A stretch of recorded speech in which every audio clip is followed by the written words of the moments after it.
then I said I would get back to you on eating meat and the whole thing about animal welfare and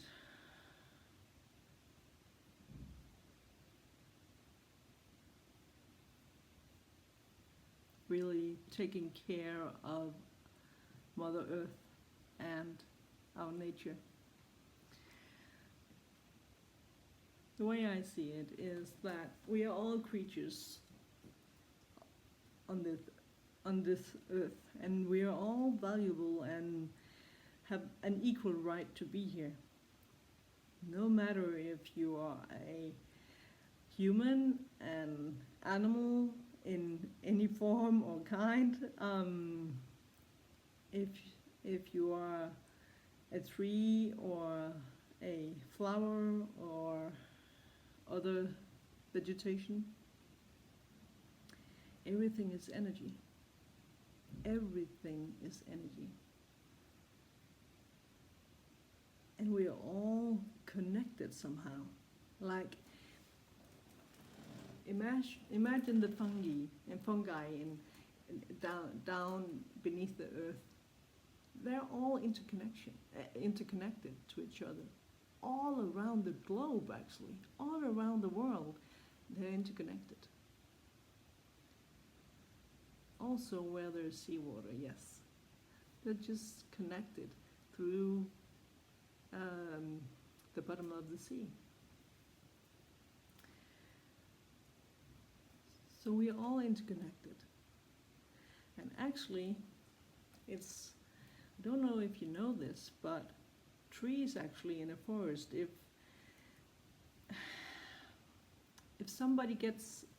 one of the trees gets sick or get hurt because they break a branch or something, the other trees and other vegetation there send their energy to them to heal them. I don't know what the chemistry of it is, but everything is energy, so it doesn't really matter what it's called. Not for me, at least, and not to get my point across. But they actually send healing to it, and I've seen it many, many times in the forest. For instance, I lived a place once where there was a school nearby, and some of the children had really battered one of the trees badly, like taken all of the bark out in like 1 meter diameter, and you could really see the tree weeping, and you could feel it with I could feel it with my hands how it felt. So I gave it some of my energy, and I could instantly feel how everything in the forest around it were rushing through it and helping it heal. And it was the forest that came in every day, and the next day actually there were a profound increase in its well-being. Not that it had healed, because it was really thick bark that has been taken off, but it was in an ultimately better shape, and every day it got a little better. And so are we capable of that form of healing if we connect to our source, to our healing source. If we actually are dealing with all of our traumas and dark places inside and cast a light on it, then we can connect ourselves to our healing source.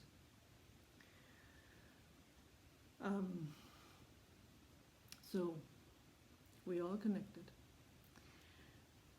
And then we look at people, human being, that we are in a society and we are fed by by commercials on an everyday basis, if we don't turn it off, of course, that we are always in a state of lack. There's not enough. We always have to get more money, more food, more material things, bigger houses, bigger cars, more expensive cars or houses or jewelry or whatever. Always in the chase of more. And in the chase of more, because you have to keep a balance, because that's the way nature works, there's something that's got to give. And the way that we as human beings have decided for us that's okay is that we now produce food. It's not that we just go and gather our food as we did in the Stone Age. No, we actually produce it, and we use science as a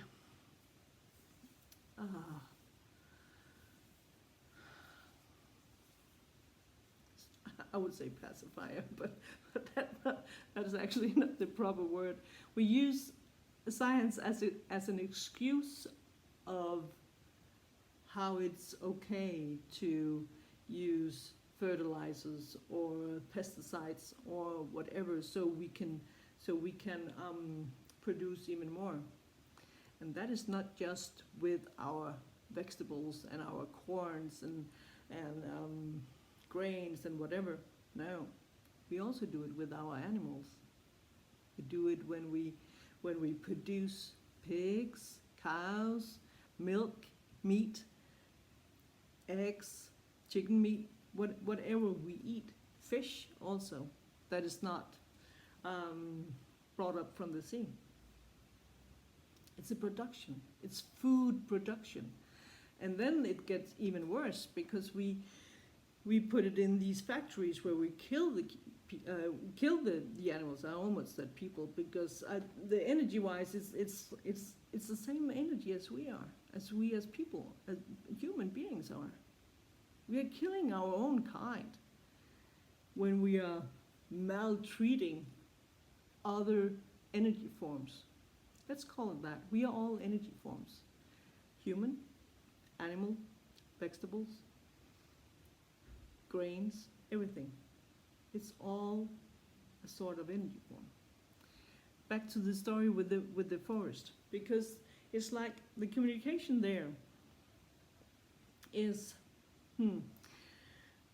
even though they rush to aid the one that is hurting, there's also a kind of trust and acknowledgement of, when you get old, you're allowed to transform. In human saying, we would say they die. A tree dies, but a tree never dies.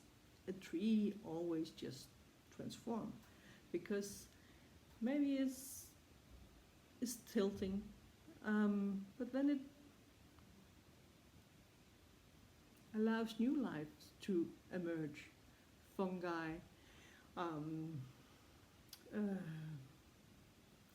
whatever little moss or whatever that tends to grow around it. It's just transforming. And we as people also, when our body is worn out, it doesn't die. It just transforms into another state of energy, another energy form. Because you can't just, energy doesn't disappear. It can't. Energy doesn't disappear. It just transforms. So there's nothing to fear, actually. Back into the factories and the food productions. So when we produce food, no matter if it's animal or vegetables or grain or whatever, we are sucking out the nurturing, because nurturing, I didn't want to say that, but that we are not nurturing the ones that the food that we actually want to eat, we don't nurture it. We just kill it, like it's not a living energy. Like it's not an energy. It's like we are eating plastic. And you know what? We are. Many of us are. All the fabricated food that you don't go out and dig up from the dirt, or you don't honor its life by you know what I mean. I think you get the point. We have to get back to the old ways of the druids and the shamans and the sages and the wise women's way of doing things. We have to get in connection to our soul, to the source within, because then we are connected to all. And another point in this,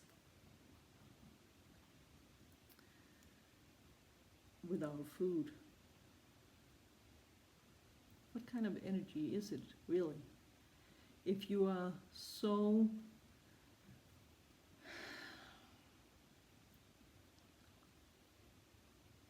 caught up in your own pain that you can't really deal with killing an animal for food, and you're so stuck up that you are closing your eyes to when you're eating vegetables and grains and whatever food you're eating, you're also squeezing the life out of that energy. Many vegetarians and like that I know of actually eat prefabricated food in some way or another. There's no life in it. There's no energy that is pure and nurturing. I'm sorry to say this, but I'm really not. Take a good hard look at them. They're really hurting inside. And they can't deal with that hurt. So they're kind of judging everybody for eating meat because they can't face up to their own pain. And then they're posting pictures of save this animal and save this animal and this is your friend too and look at this cow, you're killing its mama and everything. Yeah. But you know what? There's absolutely nothing wrong with how things work if the energy is poor. If pure, not poor, pure.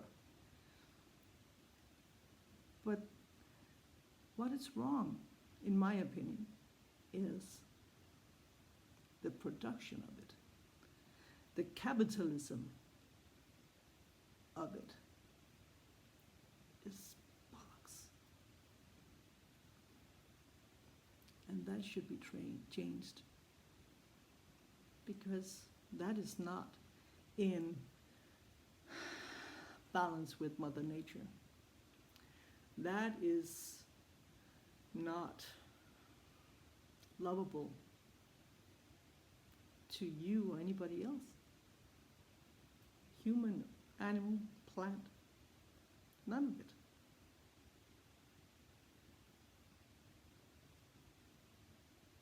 So how should I eat? Should we all have our own farm? And well, you know what? I think it's figure outable. I think that maybe if we eat a little less and actually ask ourselves, why do I eat? Do I really need to eat all this food?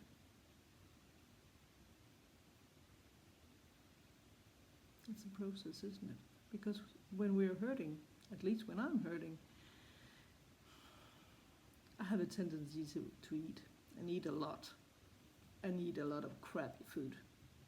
I'm not proud of it, but I know the only way out is to go within and deal with my own pain, not eat my way out of it as I have been for years, or condemn and judge others for their pain and standing by their pain because I don't want to look at my own.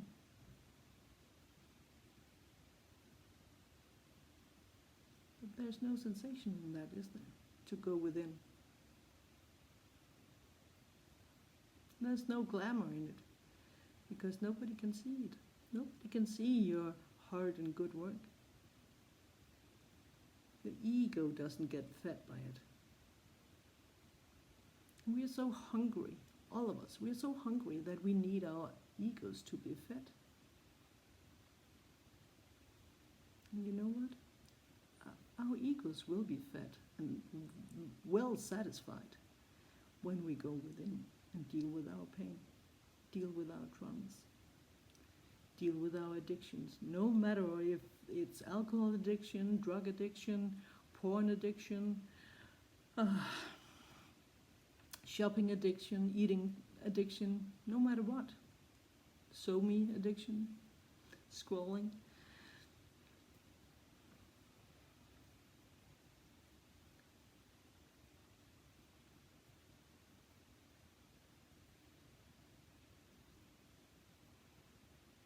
So how do we find the courage to deal with our pain and start giving ourselves the love that we so much crave? How do we do that? Well, I think you need to find the courage to go within.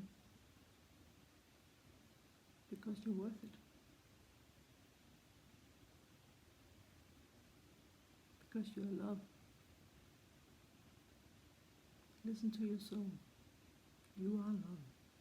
And you are worthy.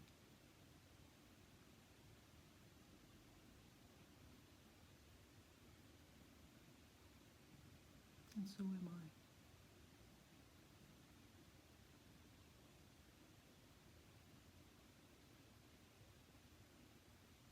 We stop judging others when we go within and shed light on all of our bullshit and limiting beliefs and everything, all our shadows. When we stop judging ourselves and start loving ourselves, we also stop judging others and telling others what to do. We stop that. Because now we're beginning to understand how we're all connected. Human, fungi, plant, animal, everything. How all energy is just flowing in waves.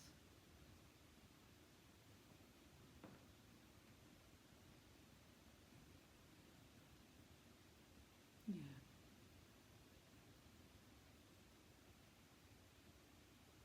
You don't need to judge. You are love.